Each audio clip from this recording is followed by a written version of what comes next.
les gars, je suis encore venu avec une autre vidéo qui parle d'un protocole de niveau 2 qui est le VLAN Trunk Protocol. C'est un protocole qui est utilisé pour faciliter la création au niveau des VLAN. Ce protocole est venu faciliter la vie à un administrateur lorsqu'un administrateur veut créer des VLAN. Par exemple, s'il crée 3 VLAN, c'est rapide. Lorsqu'on lui demande de créer 5 VLAN, ou 6, 7 ou 8, c'est un peu long. Mais lorsque dans une grande entreprise, il y a presque 70 VLAN, ça donne énormément de travail. Et c'est une opération de configuration fastidieuse, difficile, avec une probabilité d'erreur et d'oubli très élevée. Et pour cette raison-là qu'ils ont réfléchi sur un protocole qui consiste seulement à configurer juste sur un seul serveur, juste sur un seul switch appelé serveur. Et ce switch il permet d'administrer tous les autres serveurs. Il permet de propager les VLAN que vous avez créé sur le client, par exemple client. Lorsqu'on crée un VLAN et on configure ce protocole, il propage au client. Il permet la création et la suppression en même temps la modification. Et cela facilite tellement à un administrateur toutes ces tâches. Ça se fait à partir seulement d'un seul suite du client. Si on parle de VPT serveur, c'est-à-dire celui qui prend le contrôle, tout ce qu'on fait lorsqu'on crée, il partage au client. Lorsqu'on modifie, tout ce que les commandes ont saisi, il permet de propager au client. Mais quelle est la différence? Le serveur, c'est lui qui commande. Le client il reçoit. Et le mode avec petit transparent. Il y a aussi des switches dans un réseau par exemple. Lui, il prend l'administration en local. Quand on n'a pas besoin de dire, quand on n'a pas besoin qu'un switch, par exemple un ou deux switches, pour qu'il ne reçoive pas du serveur, on met en mode transparent. Et dans ce cas, lorsqu'on fait des modifications aussi, la modification, la création, ça ne va pas intégrer les autres. Ça va même pas propager. Lui, il administre seulement en local, c'est-à-dire au niveau de cette switch. Par exemple, si on met cette switch en mode transparent, c'est-à-dire il ne peut pas propager juste à ce niveau. Par exemple, lorsqu'on a un réseau ou un VLAN tellement important, il suffit de mettre ce mode et il ne va pas propager. Mais la plupart on met serveur et les autres on met client, ils propagent la création, la suppression, la modification. C'est lui l'administrateur dans ce réseau. Maintenant encore, c'est ça le principe quoi. Et il va faire les mises à jour de sa table de routage en envoyant l'adresse MAC qui est connue. Et il a aussi un numéro il va envoyer le RM. Par exemple, quand il envoie ces switch serveurs, il va envoyer un RM à ces switch. Ces switch, il voit chaque RM a un numéro. Chaque RM a un numéro. Et il va essayer chaque RM a un numéro. RM qu'on appelle revision number. Chaque RM a un numéro. Et si par exemple cet serveur envoie un RM, le client va essayer de comparer le RM qu'il a reçu d'avant et après est-ce que c'est même. Et si c'est différent, il va essayer de modifier. Et le serveur il va faire chaque 5 minutes. Maintenant, on a déjà configuré toutes les périphériques qui ont une adresse IP. On va essayer de mettre ce protocole. Et ensuite vous allez voir qu'on configure seulement au niveau du serveur. Ensuite il va propager au client. Il y a des commandes qu'on va faire à ce niveau. Avant de configurer, il faut qu'on mette tous les interfaces qu'il est lié à mode Trunk. On va venir, il faut pas oublier ça, interface phase 1, switch, j'ai mode 30. Il faut aussi partir, c'est l'interface D. Pour ne pas compliquer les choses, je vais mettre switch range fast 0 1 jusqu'à 24, switch mode trunk. Non, cette commande n'est pas bon. Il faut que j'annule. Je dois mettre seulement parce que les autres interfaces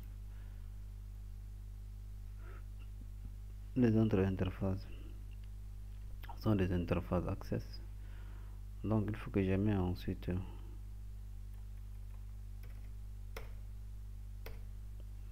et je viens aussi au niveau de cette switch,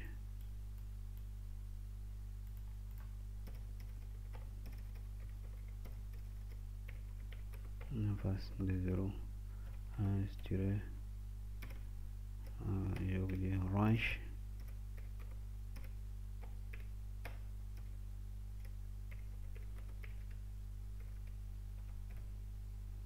fast de 1.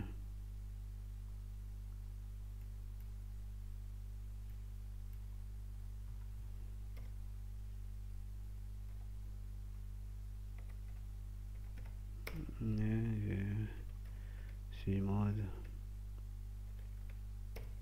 trunk. Je vais venir ici, je vais configurer le switch à mode trunk,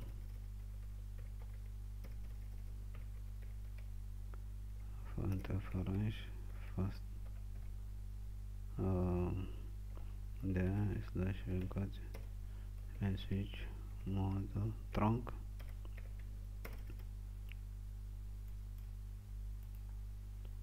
Je mets aussi sur cette interface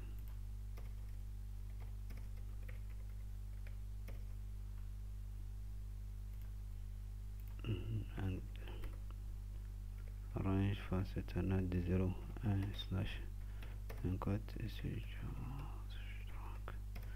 Je mets en trunk. Je vais faire la configuration au niveau de cette switch.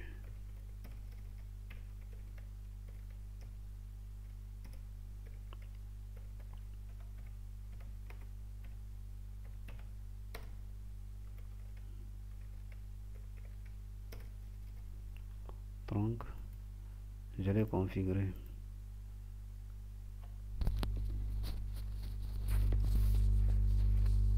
Je l'ai configuré trunk sur tout le routeur, sur tout le commutateur, je m'excuse. Ensuite, j'ai configuré le switch tous les ports trunk parce que j'ai pas besoin de venir saisir ici. Maintenant, lorsque j'ai besoin, si je crée le VLAN, je vais venir changer ce port en access.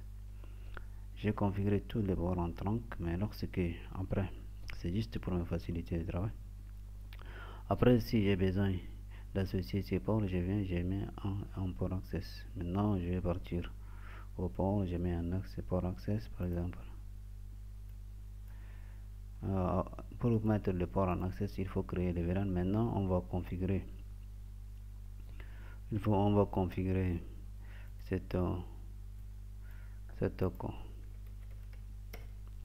on va configurer cet commutateur. Il y a des choses que vous devez savoir. Il faut mettre PPT. Il est recommandé, mais c'est aussi obligatoire d'avoir le même mot de passe et même nom de domaine. Même mot de passe et même nom de domaine. Par exemple, le domaine, on met test dans notre cas. Et c'est avant, c'est 0, il a pris test, VPP, c'est-à-dire VLAN Trunking Protocol. Ensuite, on met un mot de passe. Je mets Cisco. Ensuite, il faut mettre le mot de passe. Et il faut, par défaut, le mode est serveur. Par exemple, par défaut, ici, lorsqu'on met par défaut le mode est serveur, si on dit serveur, il va dire l'appareil est déjà mon serveur. C'est par défaut, le mode est un serveur. Pour voir les différents paramètres, il n'y a que ces paramètres, le domaine, le mot de passe, et on passe à la version 2. Maintenant, je vais venir ici commander configurer client pour que le serveur maître le switch serveur lui propage. Maintenant, on va venir ici, on va faire vpp tp domaine, on met test, vpp domaine test, on met vpp password Cisco et on met version aussi vpt version 2 et on met vtp mode client et mode client. On va configurer aussi sur cette commutateur comme client. Il suffit de mettre vpt en mode configuration. Il faut du mode, il faut taper client, mettre vpp, il faut domaine, c'est notre domaine est test, et il faut mettre le mot de passe. Toujours vpt, il faut se venir password, on a mis Cisco et on active version de version 2.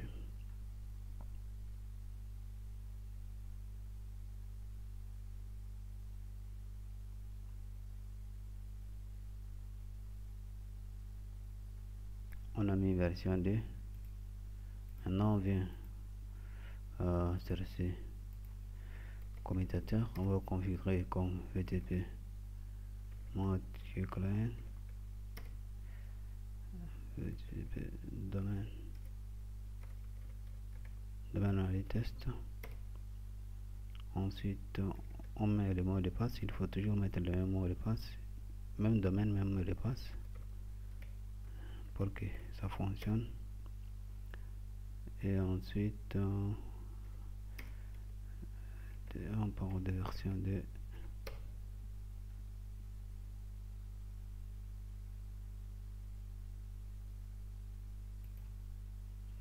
Maintenant ici on va configurer ici comme client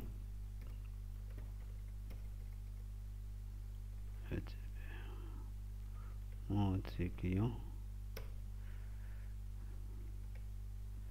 domaine par exemple mode client, domaine, on a le même domaine qui est test, même mot de passe aussi. Si le mot de passe et le nom de domaine sont différents, ça va pas marcher, ça il faut savoir. Je mets vpt par exemple version, je le mets de indique modify version vpt client, c'est-à-dire sur le vpt client on peut pas modifier la version, c'est sauf vpt serveur, donc il faut pas mettre cette commande sur le client. Et souvent on met sur le serveur et nous dit que can modify the version vpt mode comme client mode, c'est-à-dire c'est le mode client, il n'est pas recommandé, c'est juste qu'on a fait sur ces modes et le serveur. Quand ici vous voyez notre vtp serveur, il a accepté sans problème. Il suffit d'appliquer ces commandes au niveau des serveurs. Maintenant on va venir ici, on a configuré vtp, on a configuré le vtp. Par exemple, quand on crée, par exemple, cela est venu faciliter le travail à l'administrateur, on crée un VLAN. Par exemple, je mets VLAN 10, je sors, je crée un VLAN 20, je sors, je crée un VLAN 30, je sors, je crée un VLAN 40. On peut créer autant de VLAN, par exemple, je mets 45. Ce travail, ça donne beaucoup de travail quand il s'agit de plusieurs commutateur 78. Maintenant on a créé tous ces VLAN. Il suffit de taper show VLAN brief. Voici les différentes VLAN qu'on a créées sur un seul commutateur, le commutateur serveur. Le commutateur serveur va essayer de propager tous ces VLAN qu'on a créés d'une façon automatique au client. Et cela facilite tellement la tâche à l'administrateur. On va venir ici, show VLAN brief. Vous allez voir tous ces VLAN au niveau des différents commutateurs clients. Voici les VLAN qu'on a créés au niveau des serveurs. On a tous les VLAN ici. Donc, ça facilite énormément ici tous ces routeurs. Tous ces routeurs. Show VLAN brief. Voici, il essaie de propager il essaie de propager tous les VLAN. Le serveur essaie de propager au client. Voici, on a les VLAN. Donc il suffit de configurer sur un seul protocole. On est sur un seul routeur et utiliser ce protocole qui va faciliter la tâche. Il va faciliter une grande tâche à l'administrateur. Voici, on n'a pas saisi au niveau des clients, et c'est le serveur qui va s'en charger. Il va partager. Il est responsable des modifications, de la suppression et de la mise à jour et des mises à jour. Il va envoyer un RM qui signifie revision number, qui envoie toutes les 5 minutes au serveur, au commutateur client. Ensuite il va changer. Par exemple, lorsque on vient au niveau du serveur VTP, par exemple, on supprime l'un des VLAN. Voici, il y a VLAN 20 ici. On va essayer de supprimer les VLAN 20. On dit no VLAN et on le dit 20, c'est-à-dire il permet d'annuler les VLAN mais pas de supprimer les VLAN. Par exemple, si on a besoin de supprimer les VLAN, on passe dans le fichier d'état. Il permet d'annuler les VLAN 20. Maintenant, lorsque on tape show VLAN brief, on va pas voir les VLAN 20 au niveau du serveur. Le serveur a déjà propagé au client. Même lorsqu'on vient, voici le serveur, on est au niveau du serveur, on ne voit pas le VLAN 20. Mais lorsqu'on vient au niveau des clients, par exemple un client quelconque, on prend ça, c'est avant. Maintenant on répète les commandes, on va pas voir VLAN 20. Il va prendre 5 minutes comme je vous ai dit, et il va supprimer le VLAN 20. Il va prendre 5 minutes. Donc on a déjà supprimé ici, on a annulé le VLAN. Show VLAN. Ici il n'y a pas, mais le switch serveur, il va envoyer. Maintenant il ne va pas l'envoyer, il va envoyer après 5 minutes. Donc ça prend show VLAN brief. Voici, il a déjà envoyé sur cette, ça n'existe même pas. Avant vous voyez, avant il y a le VLAN 20. Maintenant le VLAN 20 est déjà supprimé des tables de commutation des clients, de ces clients. On va aussi taper show VLAN brief. Ici il existe, il n'a pas encore supprimé.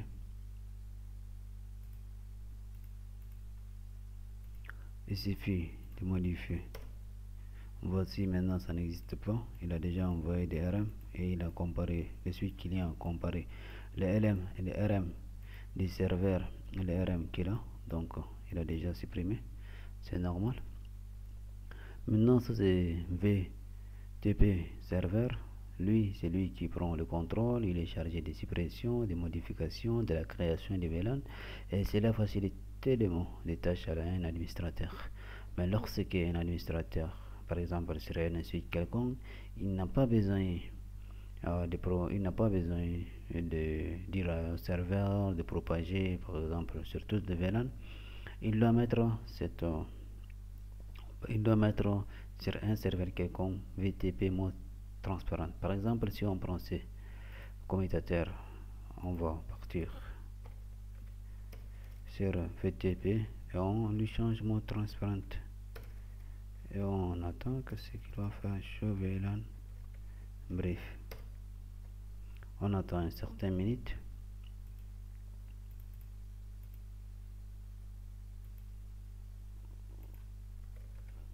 Parce que ça prend un peu de temps pour qu'il lui envoie pour qu'il lui envoie.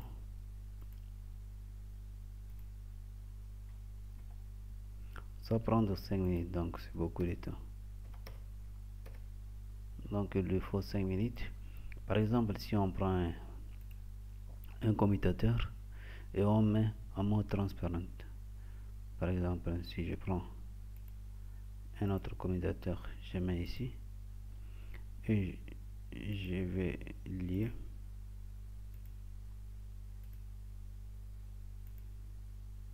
face Ethernet. Par exemple, je vais partir config interface 01, je mets switch mode en trunk, je mets de configuration, je mets mode transparent pour que vous voyez il est mode transparent. Maintenant VTP domaine, je vais mettre le même domaine VTP, il va avoir le même mot de passe qui est Cisco. Et est-ce qu'il accepte version? On va voir version de, oui, sur VPP transparent il accepte version. Sur VPT VTP version et VPT serveur on peut mettre version, mais client non. Donc quand vous voyez, quand on vient au niveau de cette switch, il est en mode transparent. Ça c'est switch transparent.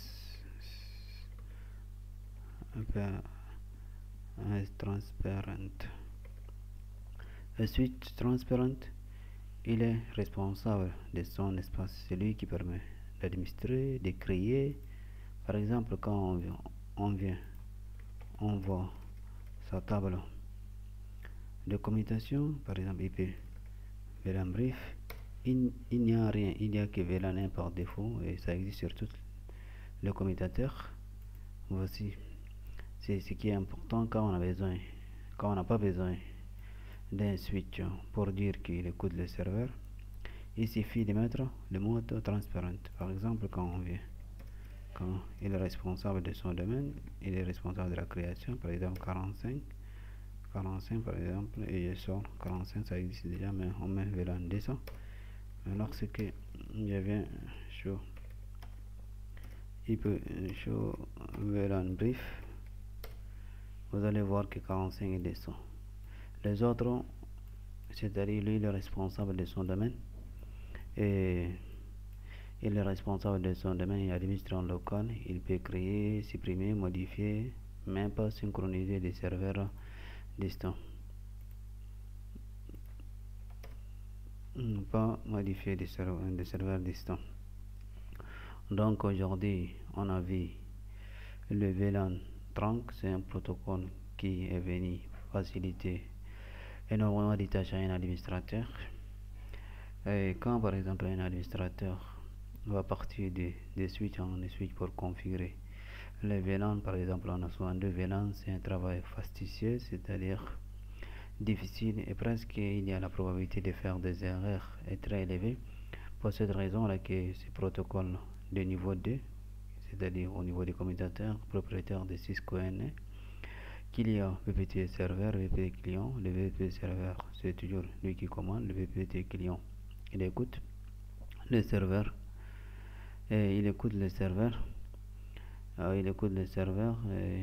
Et il ne peut pas créer des VLAN, il ne peut pas modifier, il écoute le serveur.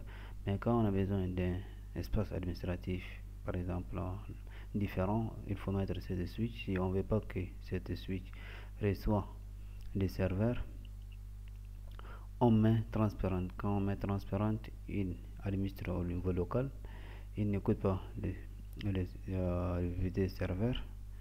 Ça, il peut envoyer des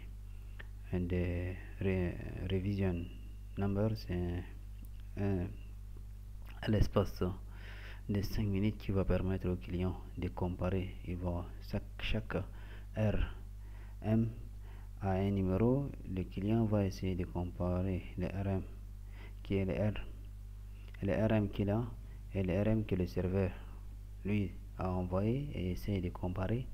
Et ensuite, s'il y a des modifications, il va faire. Mais chaque RM va prendre 5 minutes. Ensuite, quand on a besoin de configurer cela, il faut venir par exemple au niveau Access. Je vais seulement configurer 2 pour que vous voyez par exemple cette interface 4 pour qu'on fait un essai. Interface 0 4 switch mode je vais dire access switch access VLAN. Par exemple le 2, on a créé VLAN 2. Je vais voir si je vais en brief. On n'a pas créé VLAN 2, donc je vais aller créer VLAN 2 ici pour qu'il le prépare. VLAN 2.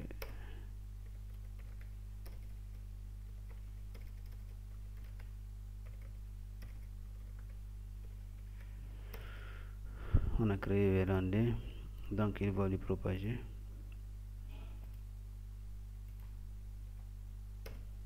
Voici VLAN 2, il a pris l'interface 4. Et maintenant ici même on va essayer d'appartenir l'interface 3 au VLAN 2 pour faire juste un test. Interface face 0 2 face 0 3 excuse 3 switch mode access switch access to VLAN 2.